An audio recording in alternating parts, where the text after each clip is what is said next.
Fine, that's fine. Cool. Excited to have you here, Rachel. Thanks for coming to Warsaw.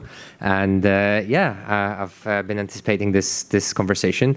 So we have Rachel here, who is a CMO of Binance. Maybe you want to give a few words of introduction to yourself? Yeah, of course. First of all, I'm very proud that I've learned how to pronounce this properly. I don't know how many Poles are in the room. I'm going to say Yakshimash to everyone. Very nice. Very proud. It's from my Polish friends over the last 10 years in Ireland. They've helped me master it. No, thank you so much for being here. Shockingly, it's my first visit to Warsaw. Hopefully not the last one. Definitely not the last, especially given the role that Poland and the Polish community is playing in crypto, especially globally at the moment. But no, I arrived here yesterday. My role at Binance is really multifaceted. I joined just under 2 years ago. Very quiet time for the business, no stress, no challenge.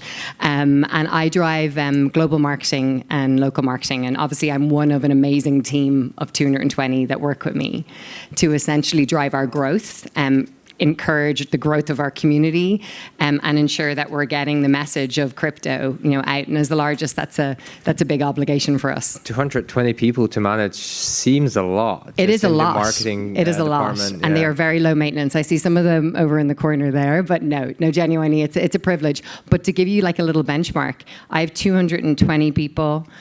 Our law enforcement and compliance is 1,000. Okay. So, and wow. So it just kind of gives you a benchmark of the big priorities. Although marketeers are naturally more efficient, we can do four times the work of them. I wonder how they find time for all of this. Cool. Thanks for the introduction. So I guess where I would like to start with is to get a little bit of your view on the evolution of the crypto market. So how have you seen, the evolution of the market over the past few years? Obviously, with the FTX collapse, that is was a direct competitor to Binance. How did you manage that? How that impacted market from your perspective, and how do you see it changing? We've seen a lot of takes about centralized versus decentralized, self-custodial, non-custodial, etc. So how do you see this? This is a big question, so I'll try and be succinct in my response to make it manageable. But look, I think it's a privilege to be in this industry at the moment, given the spotlight on it. I've been in the industry just over 4 years, 3 years working full time in crypto. Before that, I was advising, and the last 2 years in Binance.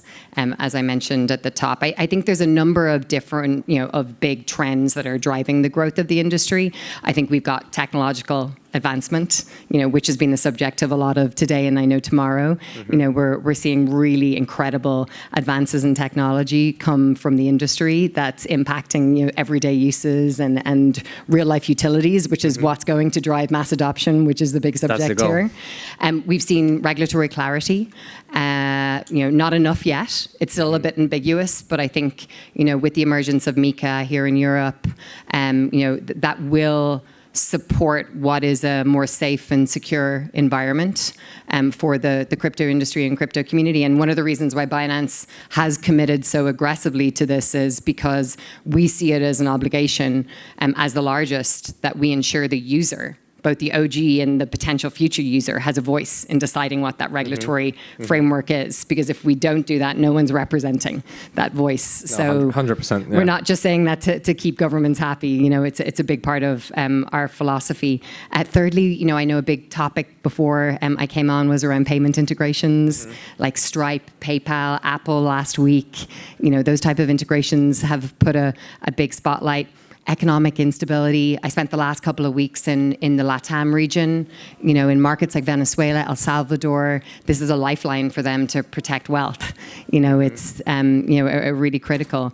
But lastly, I think what we have to refer to is what's happened since last December, which is the institutional influx from the ETF approvals. Okay. I think what we've seen is a legitimacy. I know amongst my personal friends and family who are not maybe crypto skeptics, it's just created a positive perception of our industry. Whereas traditionally, I think we were seen as quite niche. And I think that's been seen, from a marketing perspective. I was with Google a few weeks ago and they were telling me that Google's trends from the first quarter of the year showed that Bitcoin was the most searched financial product online. Like, that's incredible, you know, when you think about that. Of all financial products, I'm not talking about digital assets. So, you know, that type of volumes are incredible. And I think the numbers are also speaking for itself. Yeah, 100%. Like, you know, the Bitcoin ETF has been the most successful ETF in the history. Yeah. So it's... and from a Binance perspective, you know, 2024, it was, you know, 2.27 trillion. I know all of us are feeling the end of the bull at the moment, the end of the bear at the moment, and we're all waiting for the big bull. But we have to, like, recognize what's happened over the last year. Like, you know, we're 2.27 trillion valuation market cap last year. You know, the start of this year, we surged by 60%. We're down, we dipped a little, and the whole industry is like, it's the end. It's just a little dip. I mean, I guess the prices here are not the most, like, you know, key factor here in terms of the adoption. Like, if we see the key players from, you know, institutions that join the market in the ETF space, it's still legitimacy. You know, if we're getting the biggest financial institutions going into Bitcoin and ETH ETFs, it means that, you know, there is a strong need, you know, for those type of an asset for those for institutional. So yeah, that's like a, you know, a big push for the industry. I know, and my secret love is I used to do a lot of work at Goldman Sachs in my former life in agency world, and, you know, a lot of my former contacts there were like, nope, we're never going into digital assets. And then they had to file their public listing last week, and it discovered that there's 500 million in Bitcoin sitting on their P&L. I just took a screen grab and sent it to a few of my senior contacts there, just to say, now you need us. No, but from a Binance perspective, and we are in a very privileged position of being the largest. But what we've seen at the start of this year is incredible. You know, we hit 220 million users, added 40 million since the resolution alone. Oh, that's huge. We have hit all-time highs, like 121% spot trading volumes last month. Derivatives are at the highest level. We're at twice our daily active users. You know, like, it's just this incredible momentum. So kind of following up on what you just said, like, what do you think is the current market state? Like, obviously, you know, people are wondering whether we're still in bear, whether we're in bull. Like, obviously, you know, the ETF approvals should be the signs that we're, you know, getting into the bull, and everything's going to be, you know, pumping, which is not the case yet. So, like, based on the, you know, you have got huge user data for Binance. Obviously, you have got millions of customers. So, how does it look like from that perspective, like where we are in the market? How is the retail looking into it, institutions? If you can give us a little bit of insight. Well, we're largely a retail platform. You know, institutional, you know, and Michaela will kill me for saying this. She heads up our institution for Europe. But, like, retail in that community is our bread and butter, and we will never forget that. And let's be clear, you know, any of the big traditional finance institutions, it's the same. So we just did it reverse. You know, so I think, you know, that where you see like a JP Morgan doesn't exist without their large retail base, you know, that they have in US and Europe. In terms of where we are, and I hate doing predictions because I'm always wrong, that, like, I am definitely not a fortune teller. Let's not do predictions. Let's just try to see, like, you know, I think the number, like, I think what we are is that we're at early adoption phase still. I think that, you know, I think someone earlier said that we're at mass adoption. We're far from that yet. We're entering into a little bit of maturation. And I think we have a long way to go. And I think we have a huge obligation as companies, as individuals, as communities, you know, to continue to fly the positive narrative, because, you know, while we're in our little echo chambers, I think we tend to forget that there still is a whole, we're only at 5%, 5 to 6% globally. Like, one thing I will say is the Polish market, you know, in Europe stands head and shoulders above the rest of Europe. So if you look at the penetration rates at the moment, you're at like 6% globally, you know, in most European countries. And David is here, who'll probably, you know, have the more specific figures. But in Poland, we're at 11.7% penetration. We have 1.1 million users in Poland who are either trading, hodling. You know, there's obviously a variety of use cases. And if you put that on top of what you can see from wandering around this conference and just, I spent time, we hosted a 500-person meetup last night, and spending time with those individuals, you realize it's not just about the trading or the hodling or the wealth creation. It's the innovation that's coming out of here that's fascinating. Oh, that's I think that's where I love this industry so much, which is what attracted to me. It's turning what was the traditional financial urban centers on its side. I'm old, so when I started my career, it was like you had to be in London, you had to be in New York, you had to be in Paris, Singapore, Hong Kong if you were working in finance. And now I would argue that in the next 10 years, we're going to see. I live in UAE now. We're going to see countries like Dubai, Abu Dhabi, cities like them take a forward glance. Places like Poland. It's already happening, I think. Yeah, but they just embraced it, and I think that's setting a really good benchmark for others. But what you're seeing here in Poland, I would argue that could be the same here. There's, a huge opportunity to unlock. But marketing plays a big role in that, which is what keeps me up at night and means I don't sleep. 100%. So before we jump into your role and the general marketing, which is also part of the conversation, how do you see the data on the users' activity versus, I don't know, the all-time highs from pre-FTX?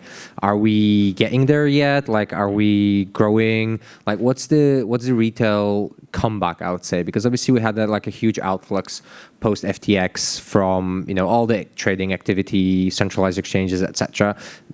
This is the case in the bear market. How does it look like from Binance perspective? The challenge with that is it's not like for like, because while there was an immediate and I'm going to be very honest and frank with the room, but if we see after our DOJ resolution, I know that all of our competitors were waiting for there to be a mass exodus, everyone leaving our platform. I think some of the panel before were talking about the fact that they expected everyone to move over to Web3 wallets off centralized exchanges. As I said earlier, we added 40 million users. Okay. Those users are all engaging with our platforms in different ways. I think that the later stage users, they need a lot of hand-holding, they need a lot of help. That's why we're introducing the earn products, which are really popular with those new users, because they see it as an alternative to maybe what were their traditional financial products. But with the more sophisticated traders that we're seeing start to enter in from TradFi, they're eating up our spot. They're eating up derivatives. Future where they can. There's limitations on that with regulation. We recently launched futures copy trading after a big debate about whether we should, and that's been one of the most popular launches we've had since. We don't do everything perfectly, but we operate on a basis of speed to market, get it out, and then use the users to help us understand where we optimize and how we improve. We have a product called Binance Build on the .com, which is where we're constantly inviting users' feedback and insights, and you will be able to see whether that's been picked up by our product team, and then we will track how that's been optimized. So, I suppose to go back to your question though, I would argue that we're already, from a derivatives perspective, we're already beating 2021 bull behavior. Really? Yeah. So, but that is just that's why I'm saying it's difficult. It's not like for like, it's just the sheer volume of new entrants into the space is such that, it just means that the numbers we're playing with are just so much bigger. And that makes it really important for the technology to be the best it is. So, 100%. We need latency, we need speed, no matter what way you're engaging with our product. Okay, very cool. So moving over kind of from the market state more to your role at Binance. Obviously being a CMO, huge responsibility, having, so many markets underneath, to manage. So how does Binance do marketing? Is it different globally than locally? If you can tell us, how do you get those users? How do you get them to stick with Binance? As you mentioned, you didn't have such a huge outflux of people post FTX. So how do you manage to do it from a marketing perspective? I think crypto marketing is a case study in itself. I have a really dear friend who's a professor at Harvard that I was lucky enough to study with, and we talked about that, and she's like, it just blows all of the traditional marketing rules out the window. I will make you laugh though. 20 years ago when I started my career, if you made it to CMO, you were sitting back, you had teams working for you, you had a couple of hours of meetings a day. 20 years on, I'm like, this is the hardest I've ever worked and the most challenged I've been cerebrally.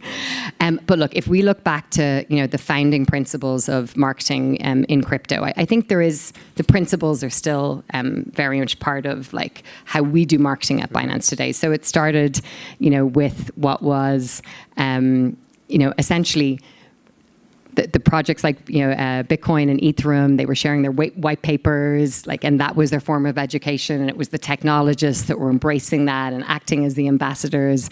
Then we moved to the ICO era, where there was lots of hype and speculation, and that was the marketing. But unfortunately, that led to a lot of scams.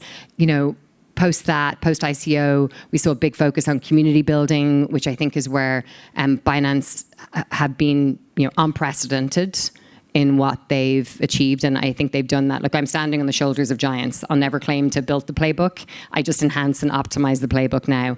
I think more recently, marketing in our industry, and for Binance specifically, has to be about, building trust and rebuilding trust for those that we lost, over the last 5 years. I think it has to be about transparency. It has to be about focusing, on security. And that's one thing that we really have doubled down on, as a business. User obsession is a core value. We talk about it on a daily basis. We try and live it as much as we can at the size we're getting to. That it's hard, to ensure that you're constantly doing that and doing it in an agile way. But in the forums that we're doing it with, education being such a basis of that, like thinking about how do we get the right message into the hands of the person and meet them where they are in their crypto journey is really important. Online forums are really important. Social media has been the fuel of this industry. Yeah, obviously. We just... You have to be on crypto Twitter.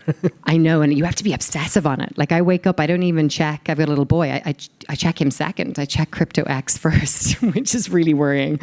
But now it's Telegram, Discord, Farcaster. Like, Lens, you have to keep up. Yeah, I know, exactly. But look, I think, social media is an essential part, whether you're an established crypto brand, or I get a lot of questions from new projects or, soon to launch projects. And I'm like, just focus on community.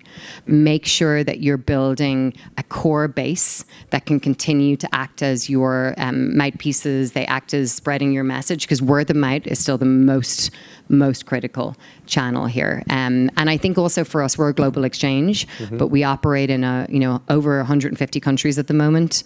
And we should be speaking every language you could. So what we try and do is ensure that with our marketing, we have global messages that we know resonate, but we go very deep into our regions and our localities to understand, like, what does that user want? How do we talk to them? What are the products we should be serving up with them? What are their barriers at different stages? So you mentioned that you adjusted the playbook to the crypto. So do you adjust it even more based on different countries, different regulatory jurisdictions? Yes, definitely. Obviously, and I'm really lucky. I've worked in 3 regulated industries before I joined Binance: in pharmaceutical, in liquor, which is highly regulated, as well as banking.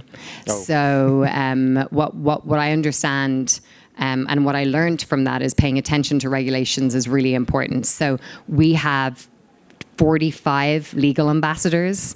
That's jobs as marketeers, is to just understand the financial promotions, and the different regimes within which we operate, to make sure that our messaging is safe, secure. If we will never talk about certain products as being risk-free, for example, because that's misleading. So there's like a very much an art to any message we put out, or any big campaign, or any big activity. But secondly, what we try to do is beyond compliance, beyond legal. It's very important for us to celebrate the local users and the local community. And we did a big campaign last year, which was called Crypto is Better. And the focus on that was celebrating the users all around the world. Like, you can never, to do it the scale I'd wanted to, it would have taken millions of dollars. But, we did it with 20 of our users that were representative of some of the top markets, and hearing their stories, hearing their use cases, helping understand what other people why they entered into this space and what it was that kept them there. Those type of stories are what keeps people here and what is enticing, my friends and family that a year ago were skeptical about this space. Okay. You did mention community building. So obviously community building has been a huge fuel, a huge part of building crypto marketing. Would you say that the community building at Binance is different to community building around the startup, around the decentralized product, or is it just the same? You still have to engage those people because obviously, in crypto or in the, let's say, the decentralized space, you have got airdrops, you have got, you those things where you have got points. So how does that compare to Binance? We do all of those things too. I think it's more just about the scale of it. I think the one thing I'm always jealous of in startups and in like early stage crypto businesses is that their size and the fact that their proximity to the community, like they're with them on a daily basis, which is what we continue to try and do despite our size. So, of the 220 marketeers I mentioned, about 25% of them are community team members. Okay. And on a daily basis, through our internal channels, they're updating on what's keeping the community up at night. What are the issues they're encountering? And that goes to our full LT group so that they're seeing firsthand. So even though we're a large organization now, we're constantly trying to keep on that pulse. Once a month, every one of our leaders, including me, we spend 12 hours on CS channels, dealing directly with incoming issues around our product, around different areas, so that we're understanding what's, the pulse of that. But I would argue, in terms of the playbook for community, it's still about that combination of offline and online. Just last night we had a 500-person meetup here, which has been something that we've run since, for the last 5 years. It was originated by Yihi, our co-founder. And those meetups are so important because at the end of the day, while we are a digital platform and we are a digital industry, those face-to-face connections, such as this event, are critical in helping kind of like get through what are, get clearer messages through. People are missing the human-to-human interaction being online all the time. Exactly. And so, we do those meetups on a regular basis. We've held like six events, this quarter so far. They usually are between 100 to 1,000, in Poland, 6 events. We do about 2,500 events as a business on an annual basis. Okay. Yeah. Wow. And that's a lot. Yeah, it's a lot. And that's anything from like 100 people to our Binance Blockchain Week in Dubai, which is 4,000. But this is just events organized by Binance or attending other conferences as well? That is just events Binance. organized by Binance. We have, and the goal of that though is to ensure, to your point, those are the the offline events, is that we are getting the physical opportunity. That we're acting like what my parents would have had 20 years ago when you were able to go to your teller and ask a question and get a simple response and not feel embarrassed. That's the importance of those real life connections. Obviously, our online communities are critical to us. We have 25,000 here alone here in Poland, and those are critical for us to understand not just the pain points, but also to be able to engage in real time. Not everyone has the luxury of being able to travel here from various places, so we have to be mindful of that. But one program that I inherited, again, that I'm really proud of, and I spent time with our Polish angels last night, is the Angels program. And that's one thing that's so special about the crypto community. I worked in sports and entertainment before I joined crypto. That was actually my route in. And I would liken the community members almost like sports fans in terms of their passion and commitment. And these angels, we have 500 around the world. They act as ambassadors, unpaid for us, and they voluntarily, some are like CEOs, some are heads of legal firms, others are, software engineers. One owned a bicycle shop that I met last night. And, they benefited from crypto early, and they feel a massive obligation to give back now and help people. And that's so special about our community. It's the key trait I hope we don't lose as the traditional industry starts entering, is this unique desire to help and bring others in. Okay, no, that's fantastic to hear.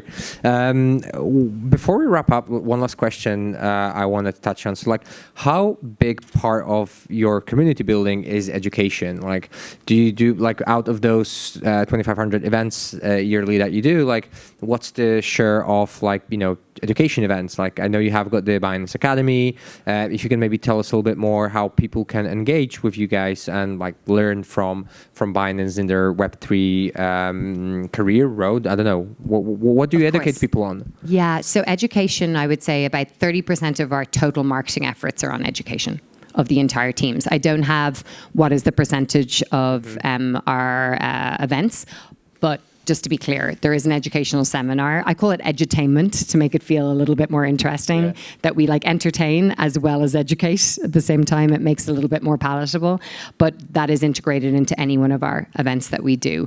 If I take a step back, Binance Academy that you've already referred to, that has been developed over the last 4 years and is, I would argue, one of the most sophisticated platforms, whether you're a newbie and wants to start understanding what is blockchain and the ABC of this industry, to a more sophisticated trader, and if you're trying to understand complex trading strategies and what should be your next step. It's really, there's over 431 playbooks on the platform, and there's constant new content being added.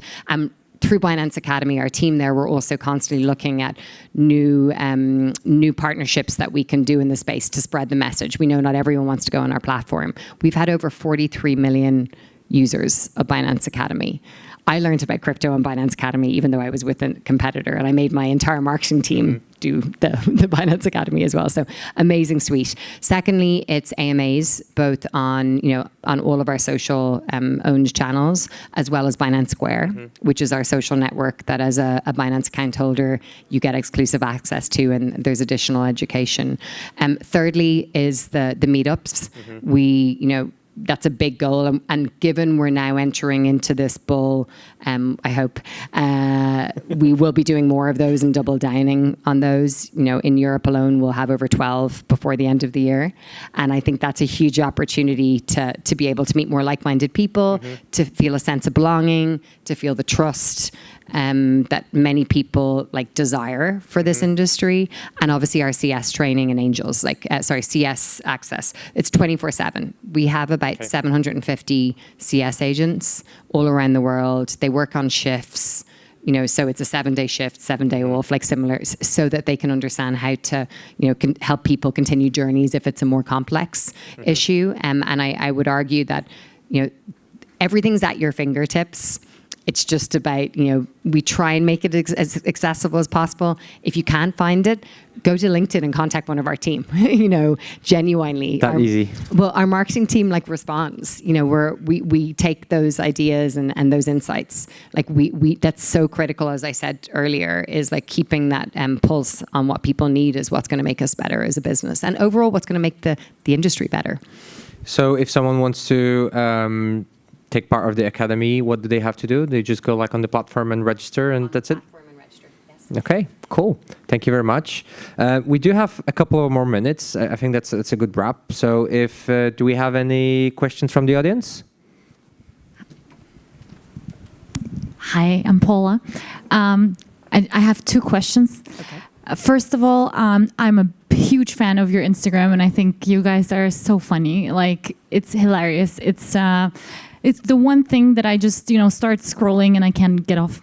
But I'm wondering, because it is so funny and it is so young, I wonder if you guys have also a different strategy to kind of reach out to a bit older audience, or are you thinking about it, how to bridge that, how to, because the image is so fun and exciting and it's cool. But I wonder, if you want to onboard people, and you're talking about institutions as well, it's a little bit, the image is different. And I wonder if you have an idea how you're going to do that. Yeah, so interestingly, I'm so glad, first of all, thank you for the compliment for our Instagram. I drive that team hard, so they'll be happy to hear it because it's never good enough. But no, look, our Instagram is that first, I see it as the shop window. Yeah. It's the first entry point. I'm going to surprise you with something though. So I'm an aging millennial, and what's really interesting when you look at the older audiences is that they still feel like they're 21. Okay. And the data shows us that actually they are still as likely to engage with a brand that is younger or more aspirational, okay, or maybe contrary to what you or I feel, because they still feel that. So that's why, for example, our brand partnership content, with Ronaldo and with Alpine and with some of the regional and local partners that we have does so well on the platform. So Instagram, it goes back to what I said about edutainment. We use that as an entry point, as a way for people to take a moment from their day, maybe learn something new. We try and position the product content as more educational rather than straight and simple. So that's true to the Binance brand and tone. But on that subject of appealing to different audiences, we know that our audiences, in the traditional world, say in CPG or liquor marketing or auto marketing, it takes about 8 to 10 touch points before a user will engage with you or sign up to a newsletter.